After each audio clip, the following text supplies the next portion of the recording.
Eto na guys, yung pinagmamalaki namin ice cream dito sa may amin. Wow, manyaman ito at the best. Samahan ninyo akong bumili ng ice cream.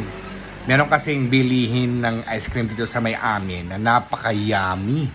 Sobrang yummy at delicious daw talaga. Kaya doon ako bibili ng ice cream. Medyo malayo-layo lang dito sa amin.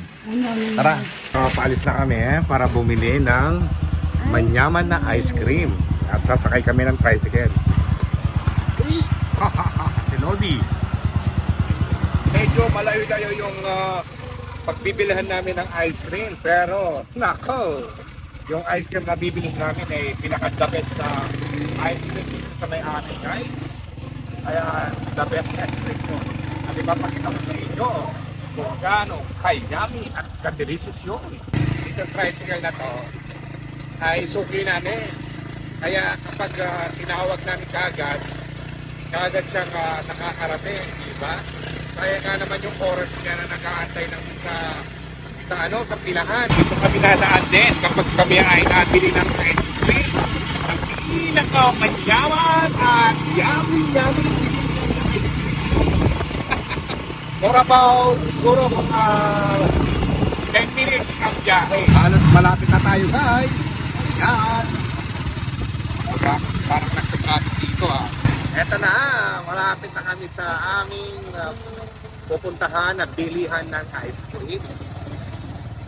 Ayan. Bababa na kami sa Troy Sokol. Maghihintay na lang siya. Oh, ayan yung mga flavor niya. Meron pa kayo itong bilhin namin. Ayan, gabi-gabi. Nice. Bibili na kami. Gabi queso.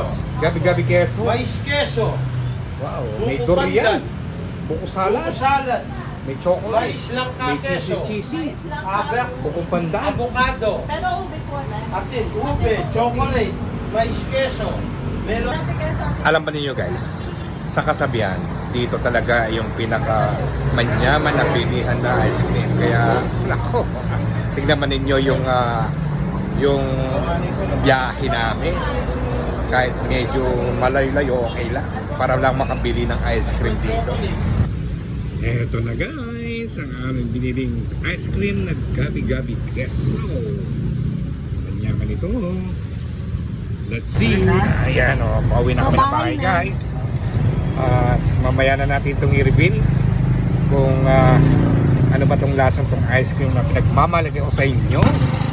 Eto, pabalik na. Pabalik kami dadaan sa highway na ito. Alam ba ninyo guys, okay naman yung presyo. Pero yung lasa nitong ice cream na binili namin talagang, nako, panalong panalo at sulit ang lasa.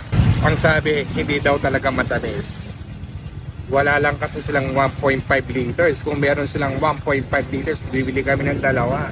Para yun sa ibang flavor naman. Dito guys, gawaan to ng ng parang metro train. Yan umpisahan na nila paggawa ng train dito. Ayun nakita nyo. Natin na rin kami sa bahay. Ito yung Pandan Road, papunta rin to sa Parking Mall. Dito lang kami. Ito yung papatok ng subdivision. Bahay namin. Tapos dito. Eto, malapit na kami sa bahay guys. Yes, bababa na tayo. For today's video guys, kain tayo ng ice cream. Wow, the best.